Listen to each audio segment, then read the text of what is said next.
menyaksikan Sawala Budaya Virtual yang diselenggarakan oleh Lembaga Budaya Sunda Unpas yang bekerja sama dengan Dinas Pariwisata dan Kebudayaan Provinsi Jawa Barat. Di tema Sawala Virtual kami kali ini adalah refleksi akhir tahun pembangunan kebudayaan Provinsi Jawa Barat 2020 yang akan dibuka oleh Ketua Lembaga Budaya Sunda Unpas yaitu Bapak Dr. H. Setiawan MSN. Silakan Bapak. Assalamualaikum warahmatullahi wabarakatuh. Sampurasun, Simkuring pun H. Setiawan, Ketua Lembaga Budaya Sunda LBS Universitas Pasundan. Atas nama LBS Unpas, pertama-tama saya mengucapkan terima kasih kepada Dinas Pariwisata dan Kebudayaan Provinsi Jawa Barat atas kesempatan untuk bekerja sama di dalam penyelenggaraan Sawala Virtual Refleksi Budaya akhir tahun 2020 mengenai pembangunan bidang kebudayaan tahun 2020. Sebagaimana yang kita ketahui, pandemi telah menjadikan tahun 2020 ini sebagai semacam tahun kematian, tahun yang suram, tahun duka cita. Pandemi telah merenggut nyawa begitu banyak orang di muka bumi, juga telah merenggut cukup banyak kebiasaan sehari-hari kita yang selama ini menandai eksistensi kita sebagai masyarakat. Nah, tetapi di pihak lain, di dalam situasi pandemi juga timbul kesadaran untuk memperbaharui diri, antara lain melalui kolaborasi, kerjasama, menjalin jejaring sebagaimana yang kita lakukan sekarang di antara LBS Unpas dan Disparbud Provinsi Jawa Barat. Jadi saya senang sekali dengan kegiatan semacam ini. Dan kebetulan karena temanya berkaitan dengan kebudayaan, pada hakikatnya kita semua mengetahui bahwa apa yang kita sebut kebudayaan adalah proses kreatif tiada akhir di dalam menyesuaikan diri secara kreatif dengan tantangan baru. Mudah-mudahan melalui Sawala Virtual seperti ini kita akan mencapai titik di mana kita bisa memperbaharui diri dengan diawali dengan merumuskan visi yang baru, gagasan-gagasan yang segar di bidang kebudayaan. Itu saja harapan kami. Terima kasih sekali lagi kepada seluruh partisipan acara ini. Billahi taufiq wal hidayah. Wassalamualaikum warahmatullahi wabarakatuh. Baik, untuk selanjutnya kami persilahkan yang terhormat Bapak Profesor Dr. Insinyur Haji Edi Yusuf, SPMSI MKOM untuk berkenan menyampaikan sambutannya. Bismillahirrahmanirrahim. Assalamualaikum warahmatullahi wabarakatuh. Para peserta Sawala Budaya Virtual di lingkungan Provinsi Jawa Barat yang saya hormati dan saya banggakan. Alhamdulillah pagi hari ini kita melakukan refleksi akhir tahun 2020. Mudah-mudahan dalam refleksi di tahun 2020 ini kita bisa melangkah lebih jauh dalam rangka melestarikan budaya. Tentu ini sangat penting bagi kita karena ini sebagai tolok ukur dari lembaga-lembaga yang terkait dengan aspek-aspek kebudayaan dan sebagai pemelihara untuk aspek-aspek kebudayaan itu sendiri.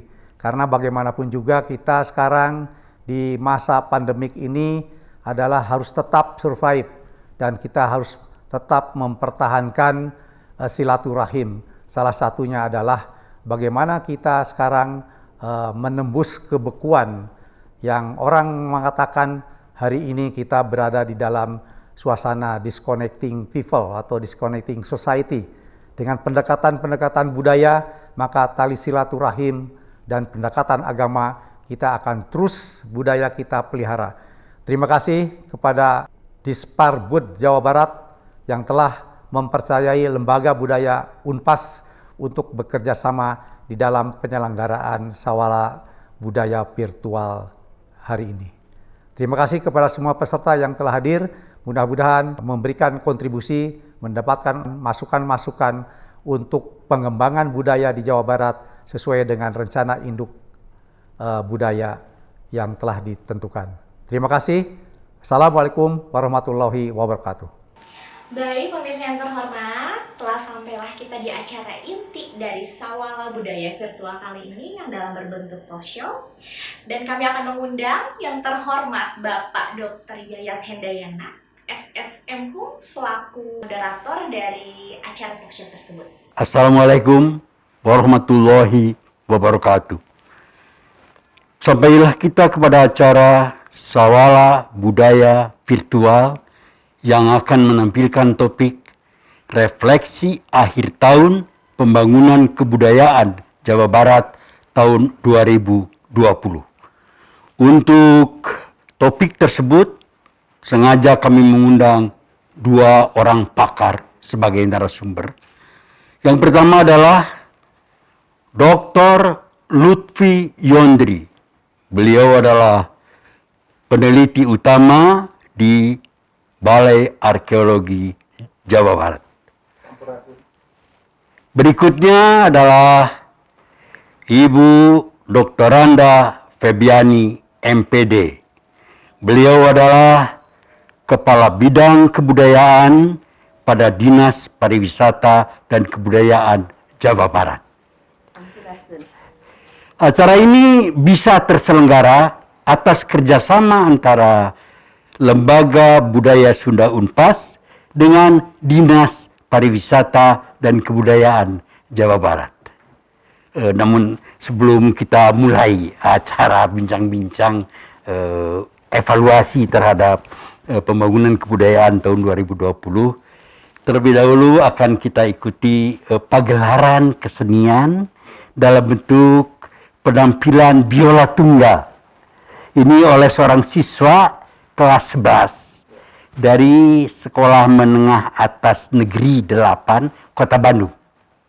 Ia akan menampilkan 2 buah lagu berturut-turut, yaitu Manuk Dadali, lagu Sunda, dan berikutnya lagu tentang Indonesia Pusaka yang menunjukkan dan mengajak kebersamaan dan kebersatuan seluruh etnisitas di Indonesia. Kami tampilkan Gisavo Lembayung Lelaki Akbar.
Begitulah tampilan dari siswa kelas 11 SMA Negeri 8 Kota Bandung.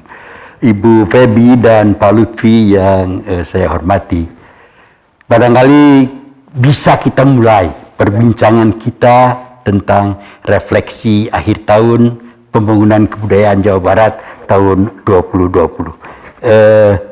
Izinkan saya mengajukan pertanyaan kepada Pak Lutfi terlebih dahulu, Bu Febi. Pak Lutfi, apa yang menjadi kontribusi dari Balai Arkeologi Jawa Barat terhadap upaya pembangunan kebudayaan di Jawa Barat tahun 2020? Kemudian sejauh mana perkembangan ke cagar budayaan di Jawa Barat ini selama tahun 2020? Silakan, Pak. Terima kasih Pak Yayat. Ini cukup menarik acara Sawala Budaya yang diadakan ini dalam rangka mengevaluasi dan juga menanyakan tentang kontribusi. Bagaimana kiprah dari Balai Arkeologi Jawa Barat, namanya Jawa Barat, kebetulan ini wilayah kerjanya cukup luas, ada Jawa Barat, Lampung, Banten, dan DKI Jakarta. Tugas fungsinya yang utama dari Balai Arkeologi itu adalah penelitian. Jadi penelitian yang khususnya untuk mencari bagaimana budaya masa lalu, besarnya budaya masa lalu. Seperti kita tahu bahwa sejarah panjang Jawa Barat itu sangat luar biasa. Sudah dihasilkan penelitian-penelitian yang sudah kita lakukan selama ini, bisa kita kelompokkan bahwa penelitian-penelitian kita sudah mengungkap tentang data prasejarah. Contoh kasus, kita sudah menghasilkan satu yang cukup fenomenal di bidang prasejarah, penemukan Gua Pawon dengan temuan Buddha yang cukup lengkap, juga dengan manusianya. Itu umurnya sudah sampai, yang paling tua tuh sekarang tuh sampai 12.000 tahun yang lalu. Sudah cukup tua. Dan yang cukup heboh juga terakhir-terakhir ini, tahun-tahun terakhir itu adalah bagaimana situs Gunung Padang. Itu satu hal yang luar biasa, bagaimana tinggalan budaya masa lalu dari era prasejarah yang ditinggalkan oleh nenek moyang di Tatar Sunda. Dan kemudian juga kita bisa melihat lagi lintasan yang lain dari tinggalan arkeologi yang sudah diteliti oleh Balai Arkeologi Jawa Barat sebagai kontribusinya untuk Tatar Sunda, budaya klasik, bagaimana besarnya, luasnya tinggalan percandian yang ada di Batu Jaya. Dan kita tidak hanya itu saja sebenarnya, kita juga punya Candi Bojong Menje, Candi Bojong Mas, dan di Garut yang sudah cukup lama diungkap itu.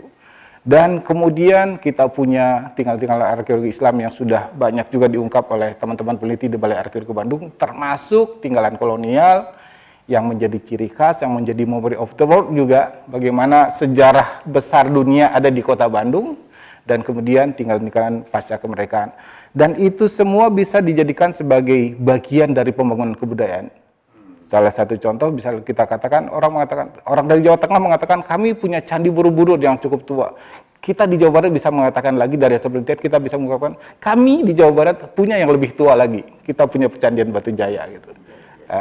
Ya inilah menjadi bagian dari kontribusi dari Balai Arkeologi Jawa Barat yang kemudian bisa dikelola lebih lanjut.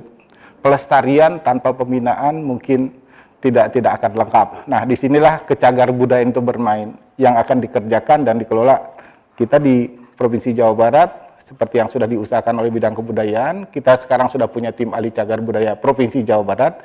Sementara itu juga kita sudah didampingi juga oleh usaha dari bidang kebudayaan, mensertifikasi teman-teman di daerah menjadi tenaga ahli cagar budaya di masing-masing kabupaten kota. Ini kemudian yang mungkin lebih lanjut bisa dijabarkan oleh Bu Febi seperti apa langkahnya. Dan kita baru saja melakukan kajian rekomendasi, ada objek-objek yang sudah dicagar budayakan di tingkat nasional, dan kemudian kita breakdown-kan ke provinsi, bagaimana cagar budaya itu menjadi peringkat provinsi, sambil kita mencari data-data baru, mengangkat data-data baru, mana yang punya nilai peringkat provinsi di masa mendatang. Itu yang kita coba. Tidak tertutup kemungkinan di Jawa Barat punya warisan dunia nanti Pak Yayat dari segi cagar budaya itu. Jadi kita dengar tadi Bu, begitu besar kontribusi dari Balai Arkeologi Jawa Barat terhadap upaya pelaksanaan pembangunan kebudayaan di Jawa Barat selama tahun 2020. Nah, untuk itu ini kembali kepada kepada Bu Febi selaku Kepala Bidang Kebudayaan, upaya-upaya apa yang telah dilakukan oleh bidang kebudayaan khususnya, umumnya Dinas Pariwisata dan Kebudayaan Jawa Barat dalam membangun kebudayaan di Jawa Barat pada tahun 2020. Silakan Bu, kontribusinya sudah disampaikan tadi, tinggal yang utamanya nih Bu. Ya. Baik, terima kasih. Jadi betul sekali Dinas Pariwisata dan Kebudayaan atau khususnya di sini bidang kebudayaan itu bertanggung jawab atau diamanatkan dua undang-undang. Iya, iya. Nah, itu undang-undang tadi ya sudah disampaikan Cagar Budaya 11 2010, kemudian ada undang-undang 5 2017 Ya. Kemajuan Kebudayaan. Nah, khusus yang untuk cagar budaya itu sudah disampaikan tadi sekilas oleh Pak Lutfi. Jadi kita alhamdulillah Pak Lutfi ya, Pak Lutfi adalah salah satu tim ahli cagar Budaya Jawa Barat. Jawa Barat. Oh iya. Ada permasalahan yang terkendala di Jawa Barat, yaitu adalah kurangnya tenaga ahli cagar budaya yang bersertifikasi. Jadi upaya yang dilakukan dinas adalah tadi sudah juga disampaikan, kita melakukan sertifikasi kepada para calon tenaga ahli cagar budaya yang akhirnya disebar di kabupaten kota. Karena kunci utama adalah penetapan cagar budaya yang dilakukan oleh pemerintah kabupaten kota. Alhamdulillah dari yang kita sertifikasi kemarin sudah ada nambah 5 kabupaten kota yang sudah juga memiliki tenaga ahli cagar budaya. Dan yang uniknya juga Pemprov Jabar juga sebetulnya kita kekurangan Pak Lutfi ya, kekurangan tenaga ahli cagar budaya. Iya, iya. Sepanjang tahun lalu itu berupaya, saya dibantu dengan Pak Lutfi, kemudian di Bandung itu ada Prof. Reza, ada Pak Ismet, kita berupaya mencari bagaimana kemudian TACB Provinsi Jawa Barat itu dibentuk. Nah, itu kita juga bekerja sama dengan pemerintah pusat, sehingga alhamdulillah tahun ini sudah ada SK Gubernur untuk penetapan tenaga ahli cagar budaya. Hal lainnya adalah untuk undang-undang pemajuan kebudayaan, di samping cagar budaya tadi, betul sekali bahwa memang kita atau Jawa Barat ini terkenal dengan keragaman budaya. Iya, iya, iya. Tiga wilayah budaya yang harus diperhatikan oleh Provinsi Jawa Barat, yaitu wilayah budaya Cirebon Dermayu, kemudian juga Priangan dan Melayu Betawi. Iya. Nah, ada 10 objek pemajuan kebudayaan dan cagar budaya yang harus kita ada 4 pilar ya dalam undang-undang pemajuan kebudayaan itu. Yang pertama pelindungan, kemudian Pengembangan, ya. kemudian pemanfaatan, tadi pembinaan. Ya. Nah, memang butuh strategi, butuh upaya yang terintegrasi yang sesuai dengan visi Jawa Barat, kolaborasi dan inovasi, itu yang kami lakukan. Iya, iya, iya. Jadi selain berkolaborasi dengan Balai Arkeologi tentunya, kemudian juga kita ada badan BPND ya, Pelestarian Nilai Budaya, instansi vertikal dari pemerintah pusat. Kita kalau bicara untuk cagar budaya, ada lagi juga yang untuk warisan budaya. Warisan budaya tak benda yang memang WBTB ya Bu. Betul, kita harus kejar Pak. Iya, iya, iya. Alhamdulillah Pemprov Jabar kita sudah membuat inisiasi sidang penetapan WBTB secara tingkat provinsi. Sehingga dari langsung ke pusat kita enggak. Nah, itu maksudnya apa? Untuk meningkatkan juga semangat teman-teman di Kabupaten. Iya, betul, betul. Banyak karya budaya yang diusulkan menjadi warisan budaya tak benda. Tahun ini kita sudah 32 karya budaya ditetapkan untuk menjadi warisan budaya tak benda Provinsi Jawa Barat, dan 11 diantaranya sudah masuk ke WBTB Indonesia dan nasional. Yang menentukan otoritasnya siapa Bu? Menentukan itu warisan budaya tak benda? Kalau warisan tingkat provinsi ada 15 kriteria untuk menjadi warisan budaya. Di antaranya sudah lebih dari 2 generasi, jadi sudah berusia 50 tahun. Iya. Kemudian ekosistemnya masih ada, masih berkembang gitu, jadi bukan yang sudah punah. Kalau sudah punah bukan jadi warisan budaya. Kemudian ada kajiannya, ada pendokumentasiannya. Nah, ini kajian ini juga menjadi salah satu kendala untuk kami Pak. Kenapa juga dimensi warisan budaya salah satu dimensi dalam indikator pembangunan indeks pembangunan kebudayaan itu agak rendah lah, saya bilang agak memang rendah rata-rata nasional. Karena apa? Kita bicarakan nanti. Betul. Nah ini kajian budaya ini, kajian untuk karya budaya kurang, sehingga Pemprov Jabar selama 2020 juga sudah menginisiasi kerjasama dengan lembaga pendidikan untuk kajian budaya ini. Jadi yang kita lakukan sehingga peningkatan usulan karya budaya yang bisa ditetapkan menjadi WBTB Indonesia juga meningkat. Di samping itu ada hal lain yang memang tak kalah pentingnya, yaitu adalah optimalisasi penggunaan media sosial. Memang selama ini sangat banyak teman-teman di sektor budaya itu kemudian berkarya, tapi mungkin platformnya yang kita nggak punya atau kurang aksesnya. Nah, tahun ini kita melakukan optimalisasi di YouTube. Kita sudah, Pak Gubernur saat itu pada saat pandemi ya, kita bicara ini, Pemprov Jabar merupakan salah satu provinsi yang melaksanakan, dari sedikit provinsi yang melaksanakan Pekan Kebudayaan Daerah. Saya berbangga bisa hadir di sana karena apa? Pekan Kebudayaan Daerah ini melibatkan seluruh kabupaten kota di Jawa Barat. Para bupati dan wali kotanya juga ikut mendukung dan digabungkan dengan dukungan Pak Pemprov Jabar dari Pak Gubernur untuk gelar 100 gelar virtual. Nah itu diantaranya untuk pemajuan kebudayaan. Hal lainnya adalah kami merupakan salah satu dari 2 provinsi yang didatangi oleh Kemendikbud dan Kemendagri untuk uji coba borang PPKD. Nah, jadi memang tahun ini kita menginisiasi evaluasi pemutahiran PPKD. Jadi PPKD sudah dibentuk. Alhamdulillah Jawa Barat sudah punya PPKD dan kita biasa dalam penyusunannya. Nah, selayaknya sebuah dokumen itu data-data harus kita mutakhirkan. Kita mendapat apresiasi dari pemerintah pusat sehingga tahun depan kita harapkan kabupaten kota yang ada beberapa kabupaten kota yang belum memiliki, kita dukung. Nah itu juga mendapat apresiasi sehingga kita merupakan salah satu dari 2 provinsi yang dilakukan uji coba borangnya di sini. Untuk PPKD. Jadi, banyak hal yang memang yang utamanya adalah tadi kolaborasi dan inovasi. Betul. Jadi kita di bidang kebudayaan di bawah kepemimpinan Pak Kadis tentunya melakukan kerjasama dengan beberapa komunitas. Baru kemarin kita ada kegiatan, saya sampaikan di sini ada Synchronic of Art, dari komunitas. Kemudian kita juga melaksanakan peringatan Hari Angklung. Jadi judulnya 1 Dekade Angklung Mendunia.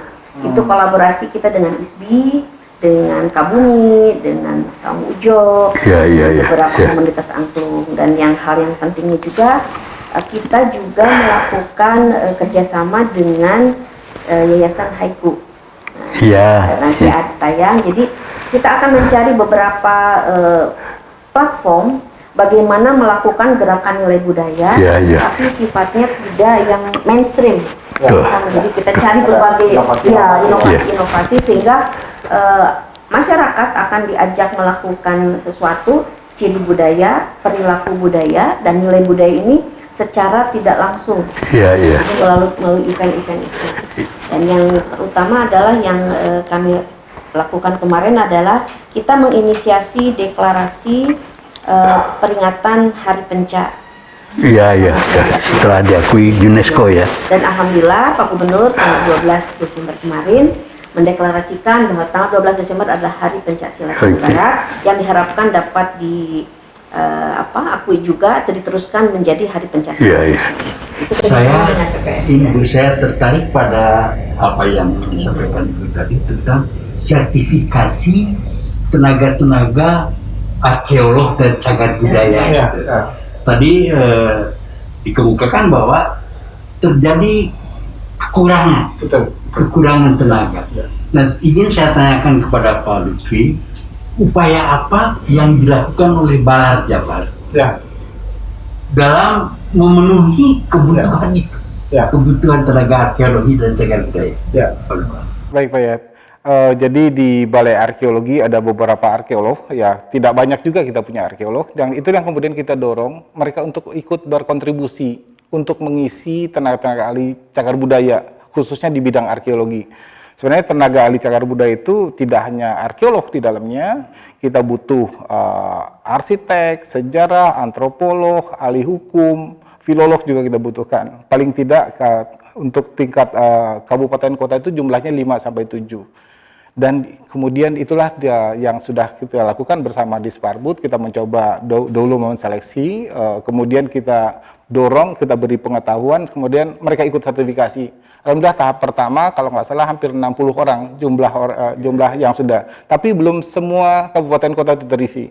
Dan teman-teman arkeolog yang ada di Balai Arkeologi Jawa Barat itu kita minta tolonglah turun gunung juga, jangan hanya meneliti bagaimana hasil penelitian itu kemudian dicagar budayakan, ditetapkan sebagai cagar budaya, baik itu di tingkat peringkat kabupaten kota maupun provinsi. Dan inilah kemudian kita juga mengkolaborasi bahwa tenaga yang ada di situ misalnya kurang di Kabupaten Bogor misalnya, bagaimana itu ditambal sulam oleh tenaga-tenaga yang ada. Jadi kita yang arkeolog yang ada di Balai Arkeologi Jawa Barat yang kemudian sudah punya sertifikat kompetensi sebagai tenaga ahli cagar budaya itu mencoba mengisi itu untuk mempercepat. Dan upaya untuk mengadakan tenaga itu ada ya. Jadi yang belum arkeolog yang ada di Balai Arkeologi Jawa Barat yang belum ikut sertifikasi kita dorong, isilah kabupaten kota yang terdekat. Alhamdulillah sekarang itu diantaranya kayak Sumedang sudah diisi, di Bandung Barat sudah diisi, Kabupaten Bandung oleh arkeolog yang ada di Balai Arkeologi Jawa Barat itu. Di samping itu juga Pak Yayat juga karena ada beberapa universitas ya, contoh saya dari UI, saya coba juga menarik teman-teman untuk yang terdekat itu untuk mengisi kabupaten kota yang terdekat dengan Jakarta kalau dia domisili di Jakarta gitu. Dan itu yang kita coba komunikasikan terus sehingga kita berharap semua kabupaten kota yang ada di Jawa Barat itu terisi tenaga ahlinya dan mereka ditetapkan oleh kepala daerahnya untuk mereka bekerja melakukan kajian rekomendasi untuk penetapan cagar budaya di kabupaten kotanya gitu Pak. Ini Ibu tadi menyebut-sebut pandemi COVID-19. Ternyata pandemi COVID-19 melumpuhkan berbagai aspek kehidupan. Yang terdampak juga termasuk kegiatan kesenian. Nah, yang ingin dipertanyakan adalah apa yang Ibu lakukan untuk membuat kegiatan dan kehidupan kesenian seni budaya di Jawa Barat tetap berdenyut dalam situasi pandemi COVID-19 ini, Bu?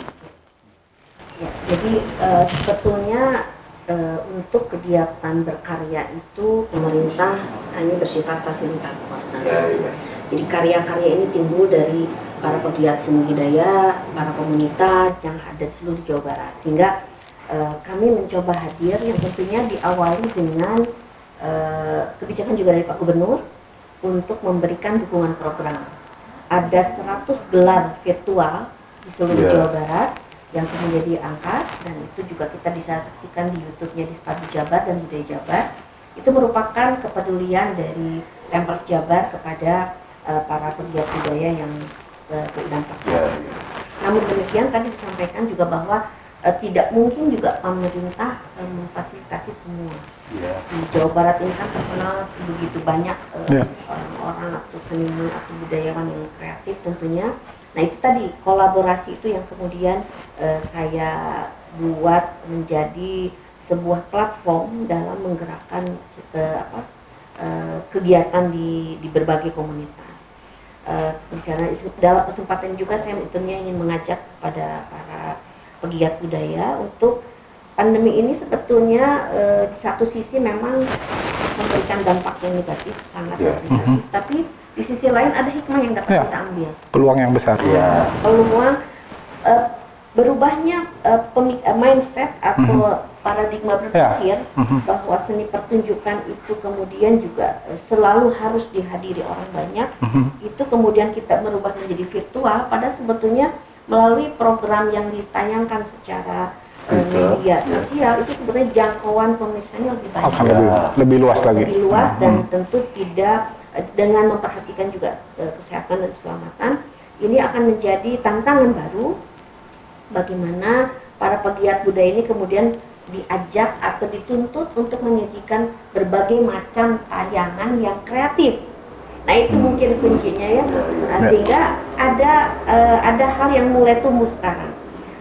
Para komunitas ini kemudian juga berlomba menyajikan hal-hal baru atau hal yang inovasi tadi, yang kreatif, sehingga orang akan stay tune gitu ya, istilahnya di channelnya masing-masing. Nah, pemerintah di sini hadir, tentu tidak bisa memfasilitasi semua, tapi kami mencoba hadir, memberikan kontribusi, memberikan dukungan, dan apapun yang kita miliki dari sisi platform medianya, media sosial, kita dengan media sosial, jadi kita buka kesempatan kepada seluruh pegiat budaya di seluruh kabupaten dan kota di Jawa Barat yang punya karya, itu bisa kita tampilkan apapun bentuknya. Kelihatan sekali bahwa sekarang ini fasilitasi yang diberikan kepada satu kelompok komunitas sangat mempengaruhi kelompok-kelompok yang lain. betul. Kegairahannya timbul. Ini kepada Pak Lutfi. Pak Lutfi kan penelitian itu selalu berhubungan dengan lapangan. Betul. Ya, mungkin duduk di meja menulis. Betul. Tetapi lapangannya terganggu oleh adanya pandemi COVID-19. Betul. Nah, bagaimana cara Balar Jabar mengatasi handicap? Ya. Jadi terima kasih Pak Yayat. Jadi penelitian itu tidak harus selalu di lapangan. Jadi penelitian arkeologi itu akan selalu menghasilkan data baru terkumpul data itu. Di samping pengumpulan data lapangan, di masa pandemi ini kita nggak bisa kemana-mana, mengurangi kontak sosial dengan masyarakat. Disitulah diberi kesempatan juga oleh pemerintah untuk mendalami objek yang sudah terkumpul itu. Jadi bergerak dari field study ke desk study sekarang. Jadi data-data itu dicoba didalami lagi seperti apa sebenarnya, dan disitulah kita bisa menyodorkan informasi yang lebih lengkap lagi kepada masyarakat kita. Data arkeologi yang tadinya cuman kapak batu misalnya dari hasil penelitian, dari ekskavasi itu, tapi dengan desk study kita bisa mendalami, kita bisa butuh didukung oleh analisis laboratorium. Disitulah kemudian kita lakukan analisis kapak batu ini punya siapa sih, dari tahun berapa sih gitu kan, dari budaya yang mana. Nah disitulah analisis deskriptif dan analisis laboratoris itu yang kita dalami selama pandemi 19 ini, COVID-19 ini. Jadi kita mencari latar belakang informasi yang lebih dalam lagi tentang objek yang sudah kita kumpulkan. Mumpung kita tidak kemana-mana, kita bisa fokus dengan objek-objek yang kita hasilkan dari penelitian arkeologi selama ini. Ya, terima kasih Pak Lutfi. Bu, ini ada pertanyaan yang bukan saja pertanyaan saya, tapi pertanyaan seluruh masyarakat Jawa Barat, yaitu tentang indeks pembangunan kebudayaan yang merupakan penilaian dari pemerintah pusat kepada Provinsi Jawa Barat, yang menempatkan Provinsi Jawa Barat pada peringkat ke-18 dari 34 provinsi di Indonesia. Nah, ini itu sudah lalu lah, tahun 19 kita berpikir ke depan. Nah, apa yang telah, akan, dan sedang dilakukan oleh bidang kebudayaan, khususnya pariwisata dan kebudayaan pada umumnya, sebagai upaya untuk meningkatkan peringkat yang kurang menyamankan bagi kita semua kepada peringkat yang lebih bagus begitu. Paling tidak ya menggantikan Yogyakarta yang berperingkat 1 atau Riau Kepulauan yang menempati posisi ke-7. Gimana Bu, upaya-upaya untuk memperbaiki itu? Ya, jadi mungkin sebelumnya saya sampaikan bahwa indeks pembangunan kebudayaan atau IPK itu punya 7 dimensi. 7 dimensi ini tidak diampu oleh Dinas Pariwisata dan Kebudayaan saja. Jadi ibarat kalau Disparbud pariwisatanya itu multiplier effect, ternyata budaya juga sama. Betul. Contoh dimensi pendidikan itu otomatis tanahnya Dinas Pendidikan. Ada budaya literasi, ada gender, ada ekspresi budaya, ketahanan budaya. Nah, yang menjadi pokok di dinas kebudayaan, bidang budaya ini adalah warisan budaya. Nah, warisan budaya itu ada 3 indikator, 4 kalau nggak salah. Yang pertama yang paling utama itu warisan budaya itu penyumbang atau kontributor nilai yang terbesar 25% dari total nilai indeks pembangunan kebudayaan. Itu tadi yang 2 indikator ini diantaranya cagar budaya dan warisan budaya tak benda. Jadi prosentase inilah yang telah akan dan sedang dan akan kita terus push, kita dorong adalah bagaimana jumlah cagar budaya yang ditetapkan ini menjadi terus meningkat dibandingkan dengan jumlah cagar budaya yang diregistrasi.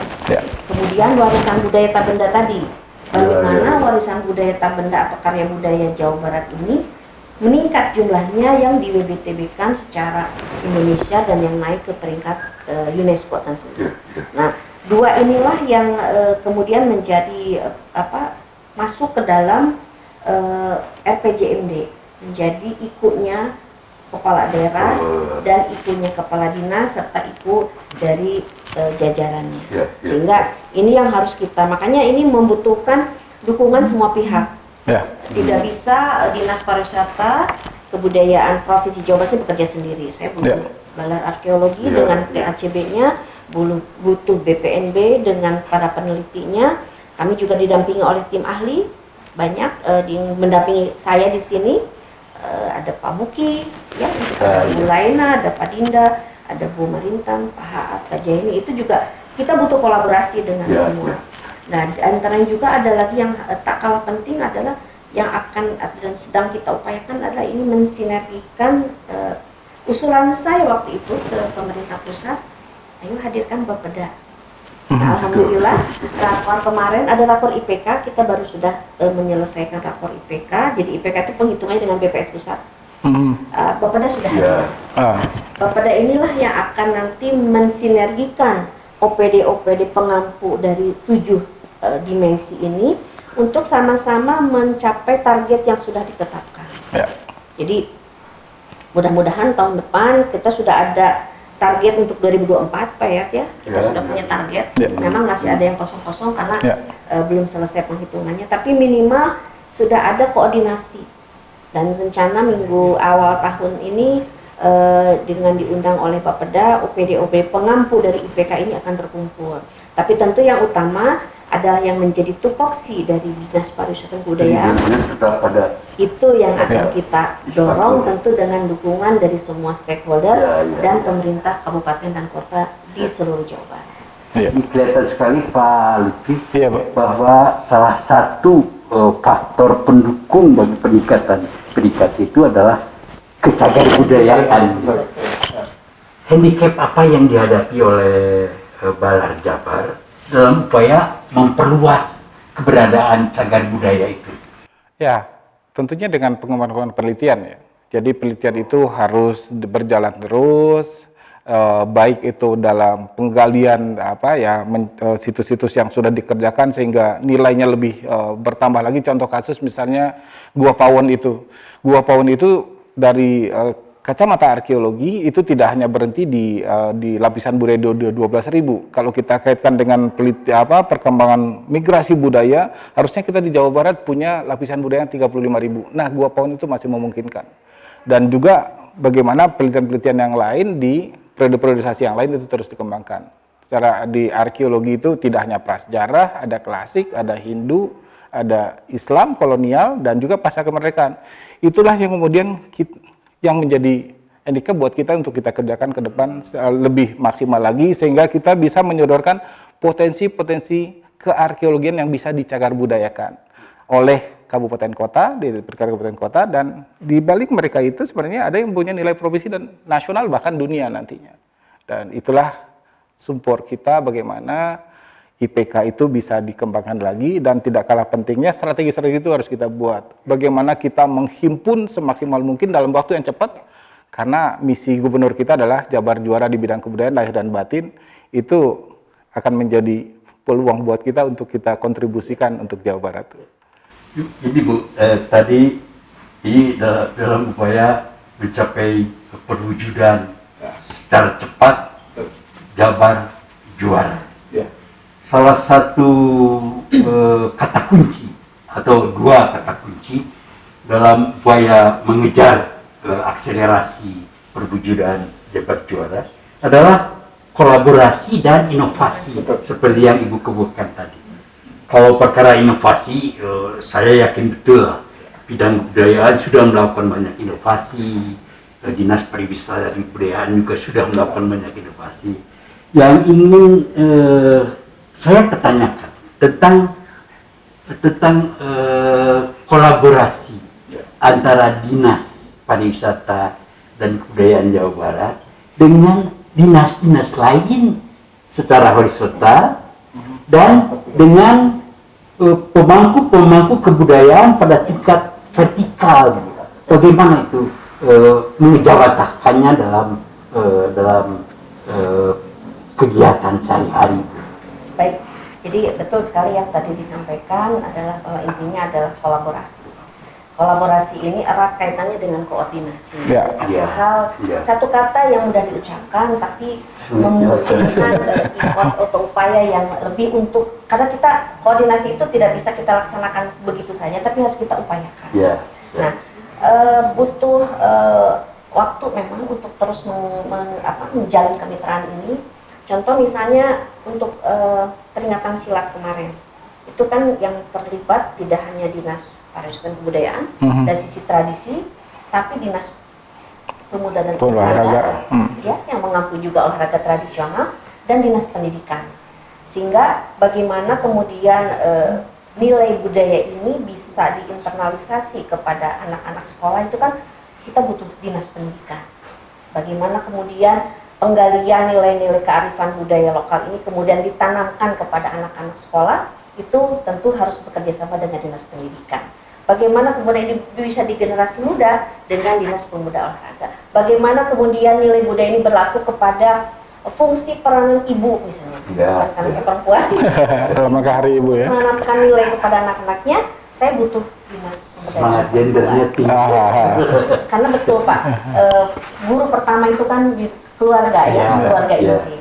Nah, kemudian juga bagaimana kami bisa berkolaborasi juga dengan pemerintah secara vertikal tadi, dengan Balar, dengan BPNB dan seluruh pemangku kepentingan, dan tidak hanya di sektor Kementerian Pendidikan Kebudayaan saja, kami juga berkoordinasi dengan Kemenpar misalnya. Jadi ada sisi-sisi pemanfaatan yang bisa kita kolaborasikan dengan pariwisata. Ada wisata budaya, bagaimana 3A, konsep 3A ini, amenitas, aksesibilitas, dan atraksi juga menjadi penguat untuk pemanfaatan budaya di sektor pariwisata. Nah, kemudian juga yang tidak kalah penting adalah bagaimana peran serta pemerintah kabupaten dan kota. Jadi saya tidak bosan-bosannya mengajak teman-teman di pemerintah kabupaten kota untuk sama-sama, karena nilai IPK Provinsi Jawa Barat adalah akumulasi dari kabupaten kota, kinerja kabupaten dan kota. Jadi kan kita kalau provinsi mah nggak punya wilayah yang punya kekayaan itu pemerintah kabupaten kota. Jadi tanpa dukungan pemerintah kabupaten kota yang menangani kebudayaan tentunya itu juga agak sulit untuk kami bekerja. Dan alhamdulillah selama ini pemerintah kabupaten kota sangat-sangat mendukung kami. Jadi setiap rapat, setiap apapun keterlibatan mereka, alhamdulillah sudah sangat baik di bidang kebudayaan, karena nomenklatur yang menanganinya berbeda-beda. Ada dinas pendidikan, pemuda olahraga, wisata dengan pemuda olahraga, jadi kebudayaan dengan pemahaman. Betul. Alhamdulillah saya ditempatkan di sini, jadi saya juga banyak teman, banyak keluarga, bisa bertemu dengan banyak pihak. Dan tadi ada sedikit juga yang perlu saya sampaikan di sini. Tantangan terbesar adalah untuk seni tradisi. Kalau tadi kita bicara tentang sosial media, tentang platform yang mengetengahkan teknologi, ada saudara-saudara kita seniman tradisi yang memang sampai saat ini butuh bantuan lebih, karena mereka punya keterbatasan dari sisi pemahaman ataupun kemampuan dari teknologi informasi ya. Betul, bagaimana pemerintah juga harus hadir memperhatikan mereka. Nun jauh di sana, bujeng-bujeng nyepeng HP, koneksi kita aja. Betul. Jadi itu memang tidak semua, dan ada juga seni-seni tertentu yang memang harus hadir tatap muka, Pak. Ada yang hilang. Konvensional. Konvensional. betul. Jadi kita tidak bisa seluruhnya juga kita virtualkan. Dan tentunya dengan berbagai upaya dan doa tentunya kita harapkan pandemi ini segera berakhir sehingga kegiatan kebudayaan di seluruh dunia khususnya di Jawa Barat juga akan kemudian menggeliat kembali dan ya kita bisa beraktivitas sebagaimana sedia kala. Iya. Ini sudah ternyata obrolan kita sudah sangat panjang dan sebenarnya masih banyak sekali yang perlu kita obrolkan, apalagi ini menyangkut kebudayaan. Tetapi barangkali waktu juga yang terpaksa harus membatasi kita. Namun sebelum itu saya ingin memberikan kesempatan baik kepada Ibu maupun kepada Pak Lutfi barangkali berkenan untuk menyampaikan closing statement. Gitu. Baik. Kira-kira apa yang diinginkan? Iya. Pembangunan bidang kebudayaan di Jawa Barat sepertinya kita tidak lepas dari generasi muda. Disitulah inovasi kita harus munculkan. Selama tahun 2020 ini kontribusi terhadap pemikiran bagaimana pengembangan kebudayaan itu harus kita lakukan terus. Saya secara pribadi dan juga sebenarnya sama Pak Yaya juga mencoba menyusun strategi pemajuan kebudayaan dan untuk menyentuh generasi muda mulai kita pikirkan bagaimana kebudayaan itu melekat ke sekolah dan keseharian. Saya mencoba menyumbangkan pemikiran tentang bagaimana gerakan museum berbasis sekolah.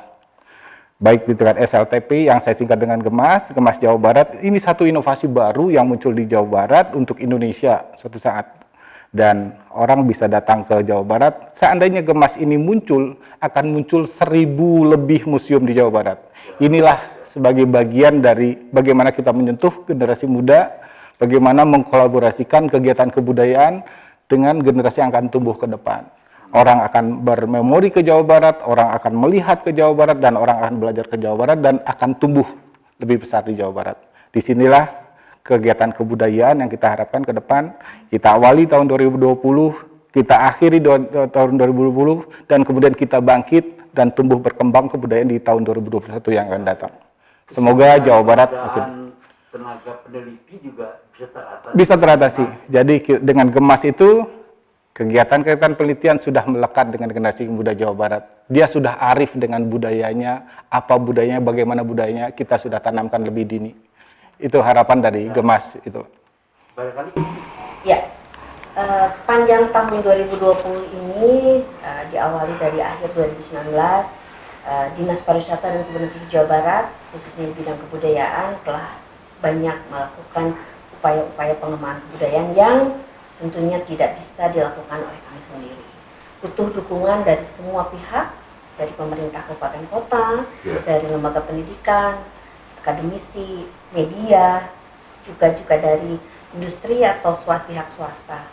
Dan tentunya kami mengucapkan banyak terima kasih atas segala dukungan dan bantuannya selama ini, karena tanpa Anda semua kami tidak bisa melakukan apa-apa. Dan pada kesempatan ini saya juga tentunya tidak bosan-bosan juga mengajak kembali untuk terus bersemangat ayo memajukan pemajuan kebudayaan kita di awal tahun 2021 dengan berbagai kegiatan yang lebih inovatif, yang lebih menyentuh kepada masyarakat dan tentunya merupakan bagian dari alternatif solusi dari permasalahan kebudayaan di Jawa Barat. Tentunya saya juga mengucapkan terima kasih kepada Kang Yayat dan Pak Lutfi yang mengetengahkan acara ini, yang tentunya juga kita harapkan bisa berlanjut pada beberapa episode berikutnya dengan bahasan yang berbeda. Ya, demikianlah acara Sawala Budaya Virtual yang menampilkan topik refleksi akhir tahun pembangunan kebudayaan Jawa Barat tahun 2020 yang tadi sudah kita perbincangan bersama, dan dengan sangat menyesal kami terpaksa mengakhiri pertemuan ini. Terima kasih banyak. Saya Yayat Hendayana. Wassalamualaikum warahmatullahi wabarakatuh.